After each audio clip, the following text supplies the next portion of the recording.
following the May 4th movement of 1919 in the history of China is a very crucial period in the history of the country. It was a period when there was hardly any central control. It was a period when foreign aggressiveness had been going on totally unchecked. And this period was also marked by two important developments. One was the birth of the CPC in 1921, and the other was the attempt at the reorganization of the Kuomintang by Sun Yat-sen. As a matter of fact, it was these two parties, the CPC and the Kuomintang, which were destined to play crucial roles in the future history of China. It has been pointed out by Emmanuel Su that Chinese intellectuals became aware of Marxism probably around the year 1905, when the journal Min Pao published a biography of Karl Marx. That was the beginning. And that was followed by publication of other things like an introduction to the Communist Manifesto. Then we have an important work by Engels, Origin of the Family, Private Property and the State. And in the later period, of course, there was Lenin's Imperialism, the highest stage of capitalism. Now, before that, Chinese intellectuals were more or less influenced by anarchist ideas like Bakunin, Kropotkin, Tolstoy and others. And Mao himself, he was also very much influenced by anarchist tendencies when he did not come under the influence of Marxism.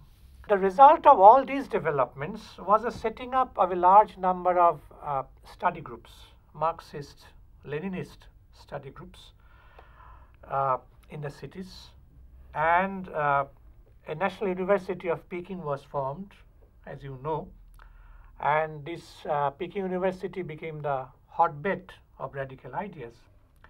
People like Liu Shao-chi, people like Chen Tu-hsiu, who wrote articles, who formed study circles, and many articles were published in different journals, which came out during the May 4th movement of 1919. Now, it was in May 1920 that a pro-communist group and a socialist youth group were formed in Shanghai. Chen Tu-hsiu was the undisputed leader, no doubt about it. In fact, Chinese intellectuals at that time were split up into three main sections. One major group consisted of liberals, but they were hesitant to adopt any concrete or decisive program. The second group consisted of the rightists, who were definitely anti-Marxist and opposed to any major change. And there was a third group, a leftist group, a radical group, who apparently formed a minority, but who represented totally new ideas. And to this third group belonged at that time people like Tung Piu, people like Liu Po-cheng, people like Lin Piao, Zhou Enlai, Chu Te, Chen Yi, all of whom joined the Communist Party of China. And of course, Mao also played an important role, and he also belonged to the third group. It was on 1st July 1921 that the Communist Party of China was formed. It was formed secretly, no doubt. Mao Zedong became the secretary of the Hunan Provincial Committee of the CPC. The year 1922 had been a year of workers' unrest throughout the country. And together with Li Li-san, Liu Shao-chi and others, Mao Zedong organized the coal miners at Anyuan and the railway workers. And they led the workers in a series of strikes. When Mao first visited the Anyuan coal mines, he formulated a method of study, method of analysis, which later formed the basis of communist groups, basis of propaganda work among the communist groups. And Han Swin, in her very readable, important book entitled The Morning Deluge, 2 volumes, Mao Zedong and the Chinese Revolution, There she writes that unlike other intellectuals of the earlier periods, Mao Zedong was the first to go down the coal mine and see for himself the stark reality of the living conditions of the coal mine workers. Meanwhile, during that period, important changes had also been taking place in the international scene. And these changes also influenced the CPC to a large extent, the policy of the CPC to a large extent. In the second Congress of the Comintern, that is the Third International, held in 1920, Lenin came out with a thesis, which is known as the Thesis on Colonial Questions or Colonial Thesis. And there Lenin put forward his arguments on the question of the alliance with bourgeois democracy in underdeveloped countries. What should be the attitude of the Communist Party in countries which were subjugated, in countries which were dependent on imperialist countries? And in his opinion, in colonies and semi-colonies, the Communist Party should enter into an alliance with the bourgeois parties. Of course, when he meant bourgeois, he meant that section of the bourgeoisie which is opposed to imperialist domination. An alliance with the bourgeois parties, but then the Communist Party should retain their own independent initiative in their own hands. They should not merge with it. They would ally with them, but without merging with them, so that they could retain their initiative, their independent course of action in their own hands. That was Lenin's thesis, which is known as a thesis on colonial questions. Now, when the news of the thesis reached the Chinese Communist Party, later, of course, in 1923, the Third Congress of the CPC was held in the city of Canton. And there were heated debates over what should be the policy of the Communist Party of China towards Kuomintang. Because Kuomintang represented the bourgeois party, bourgeois democratic party, led by Sun Yat-sen at that time. On this question, there were three distinct opinions. One view was represented by Chen Tu-hsiu. Chen Tu-hsiu was the first General Secretary of the CPC. Chen Tu-hsiu believed that the Chinese Revolution was a two-stage revolution. The first is the bourgeois democratic stage, followed by the socialist stage. In the stage of bourgeois democratic revolution, the leadership would be given by the bourgeoisie, and so the working class should play a very secondary role, and they should rally behind the bourgeoisie. They should not retain any independent initiative. The initiative would be in the hands of the bourgeoisie. And then after the accomplishment of the bourgeois democratic revolution, the second stage, that is the stage of socialist revolution, would begin. And it was only then that the working class would come to the fore to take the leadership and give leadership in the socialist revolution. So Chen Tu-hsiu was definitely in favor of an alliance with the Kuomintang, but the leadership would be given by the Kuomintang. Leadership would be given by the bourgeoisie and not by the Communist Party or the working class. The second view was represented by Chiang Kai-shek. According to Chiang Kai-shek, the Kuomintang was not a progressive party. It was a reactionary party. And the Chinese Revolution was not a two-stage revolution, single-stage revolution, and that is the socialist revolution stage. And so there is no question of forging a united front with the Kuomintang. So working class should, from the beginning, exert its leadership over the movement. There was a third opinion also, which was represented by Mao and some others. Mao Zedong criticized both these standpoints, and Chen Tu-hsiu's standpoint was regarded as a deviation, a rightist deviation, which would lead to surrender, capitulationism, to imperialism, to Kuomintang. Chiang Kai-shek's deviation was regarded as a left deviation. When the Chinese call something left, quote unquote left, they mean that it is left in appearance but right in content. And that would lead to sectarianism. So Mao proposed that, taking the cue from Lenin's colonial thesis, it is a two-stage revolution, and that in the first stage we should make alliance with the Kuomintang, But we should retain our own independent spirit. We should also set up our small groups, party networks, even when we were in united front with the Kuomintang. These were the three points of view at that time. And in fact, ultimately, it led to the formation of the first united front between the Kuomintang and the CPC from 1924 to 1927. That is the period. Now, in the international scene also during this period, there were two major developments. One was the attainment of stability in the socialist Soviet Union, and the other was the temporary stability in the capitalist order also. It could stabilize its position also, and a period of peaceful coexistence started between the Soviet Union, between the socialist country, Soviet Union, and the capitalist world or the imperialist order. And in fact, since it was a relatively peaceful period, so capitalist countries could consolidate their position and started making further inroads into China through their Chinese collaborators, Chinese lackeys. In the meantime, since it was a relatively peaceful period, so imperialist penetration and oppression of the Chinese people went on aggressively inside the country. And during that period, warlordism had a phenomenal growth.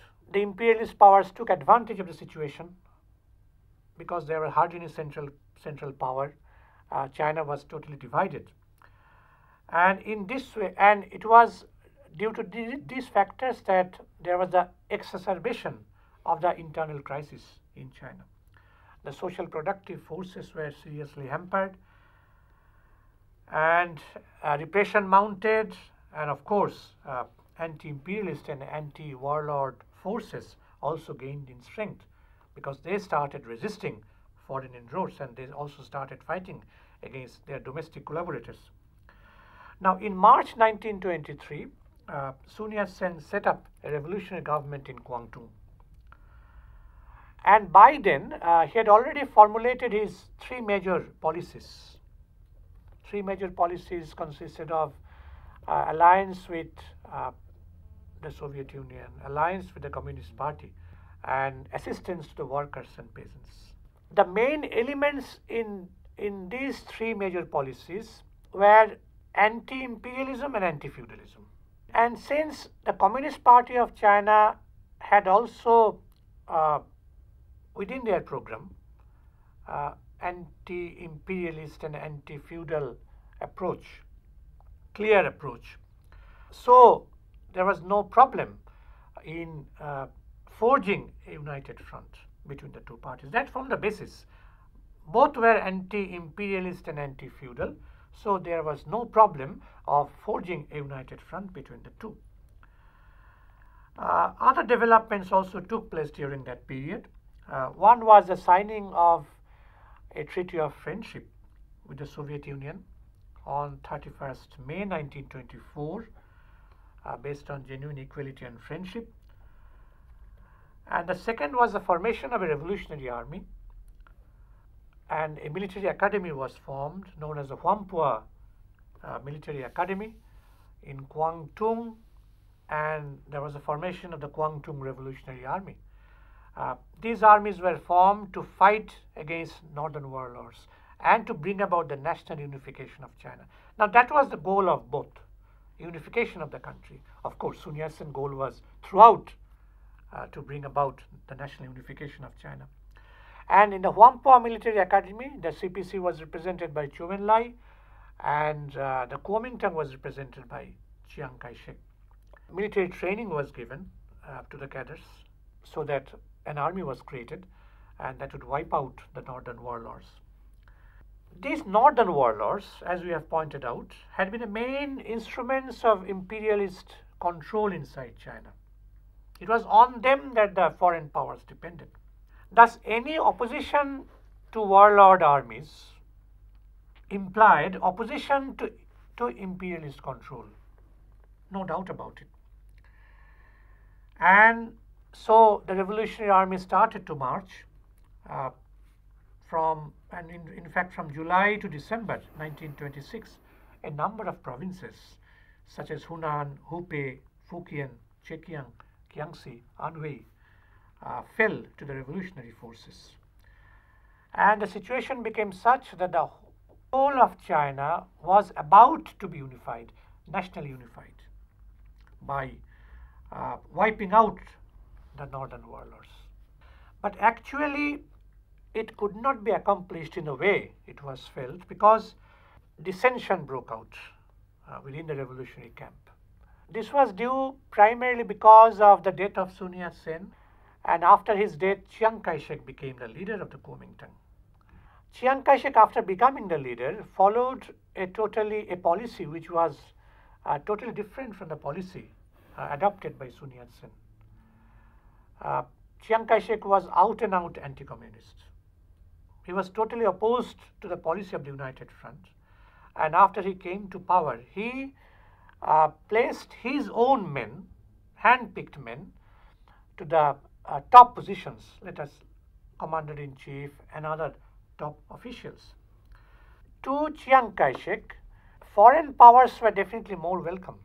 They would rather ally with the foreign powers and fight against communists than ally with the communists to fight with the foreign powers. Despite this dissension, the communists did fight, along with some progressive elements within the Kuomintang. So fighting had been going on. And in fact, the victorious advance of the Northern Revolutionary Army, Expeditionary Army, it was also called, towards the Yangtze Valley, made Hunan the center of a nationwide peasant movement.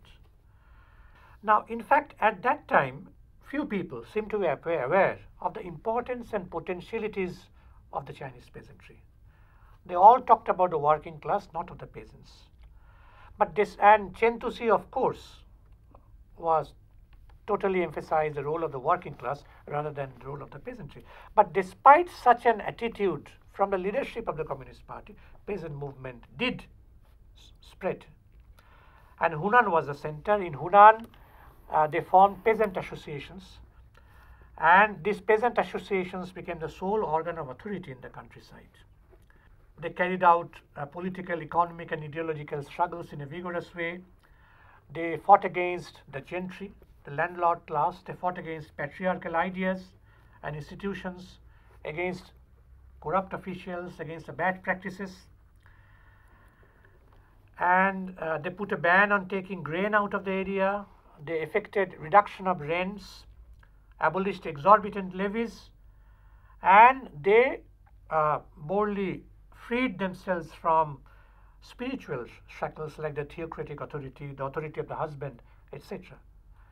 So night schools were opened, people's militia was formed in different areas for self-defense. So it was in this way that peasant associations became the organ of authority in the countryside. Now, Mao wrote an essay, which is an essay of historical importance, entitled Report of an Investigation into the Peasant Movement in Hunan, in March 1927. And in fact, it was written as a reply to the criticisms both inside and outside the party, then being leveled against the peasants' revolutionary struggles. A scholar named Ho Fiennes, in his book The Broken Wave, pointed out that Mao's message in the report had three important parts. One was the emergence of a new revolutionary situation. A new revolutionary situation had emerged in the countryside. That is the one. The second was that Mao singled out a new force of the Chinese Revolution, and that is the peasantry. And Mao pointed out that revolution was a process of turning everything upside down.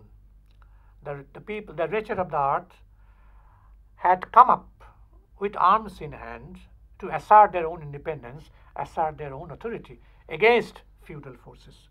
And the third one was that Mao adopted a changed attitude to violence. In a revolution, the people at the top of society are going to be hurt. There is no doubt about it. A rural revolution is a peasant revolution by which the peasantry overthrows the rule of the feudal landlord class. So violence is not to be deplored. A brief period of reign of terror, red terror, is essential. It is to be celebrated. And there is an oft-quoted statement of Mao, a revolution is not a dinner party, nor writing an essay, nor painting a picture, or doing embroidery work. A revolution is an act of insurrection by which one class overthrows another. So in this way, Mao radicalized the peasant movement in the fullest sense of the word. Now, it was this report which had generated a controversy, which is known as the Maoism controversy. Now, in this controversy, we have on one side people like Schwarz or Fairbank, and on the other side we have Wittfogel, Jerome Chen, and others.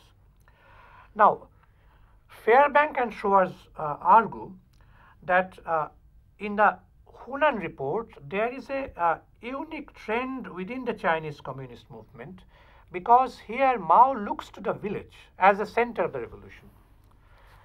In the case of the October Revolution in Russia, it was not the village but the city. It was not the peasantry but the working class. Working class plays the main role, decisive role, and the leading role. And it is the industrially developed areas, developed zones, which form the centers of revolutionary activity. But in the case of China, it is not the city, but the countryside. It is not the working class, but the peasantry. It is not the industrially advanced zones, but the backward villages, according to these scholars. So, which are more important? So, the center of revolution has shifted, according to these scholars, to the countryside from the towns, and this is Mao's contribution to Marxism-Leninism. That is their argument. Wittfogel, on the other hand, argues that Mao's contribution does not lie in highlighting the importance in making peasantry the leader of the revolution. Mao did not make the peasantry the leader of the revolution. What Mao did was that Mao made the peasantry the main player in the revolution, the decisive player in the revolution, but the leadership, as in the case of the October Revolution, was to be given by the working class, as in the Soviet Union. He believed that since the principal contradiction in Chinese society was between feudalism and the broad masses of the Chinese people, so that principal contradiction had to be resolved first. That had to be resolved only through an agrarian revolution. And on that basis, and also he also referred to the long tradition of peasant rebellions in China. So it was on this basis, on the basis of his study of the ground reality in China, that he highlighted the importance of the peasantry without minimizing the role of the working class. So leadership was to be given in the case of both the countries by the working class, but in China, peasantry rather than the working class would play the main and the decisive role, whereas in the case of the Soviet Union, that role was to be played by the working class. So that was the difference. The advance of the Northern Expeditionary Army was followed by an uprising of the workers in Shanghai in February 1927, and this alarmed the British, Japanese and US capitalists, and they intensified their interference in China. And Chiang Kai-shek sent his own troops in April 1927 to crush the rebellion. Thousands of workers, Communist Party members, and also peasants in the countryside, they were killed, butchered. Similar massacres also took place in Nanking and Canton. Chiang set up his own government in Nanking called the Nationalist Government, consisting of right-wing Kuomintang politicians and militaries. So in 1927, there was a massacre, a large-scale massacre, and that signaled the end of the united front between the CPC and the Kuomintang. China had the tradition of peasant rebellions. So why is it that none before Mao had thought of organizing the peasants? No, it is not true that Mao was the first to think about organizing the peasants. Puyi was there, and there was in Guangdong he had been organizing peasants. Mao was not alone. There were others also. Of course, Mao theorized it, no doubt about it. He theorized, he gave the theory of an agrarian revolution, anti-imperialist, anti-feudal revolution. but his ideas were also shared by other people also. We have pointed out that two main parties played major roles in the period of the 1920s. One was the Communist Party of China, which was definitely a qualitatively new development in the political history of China, and other was the policy of the Kuomintang, which of course adopted a policy which was one there when it was under Sun Yat-sen's leadership, but which was different, which adopted a reactionary role under Chiang Kai-shek's leadership, and henceforth it was the Communist Party of China which was to take an independent initiative. It was to form its own army, the People's Army or the Red Army,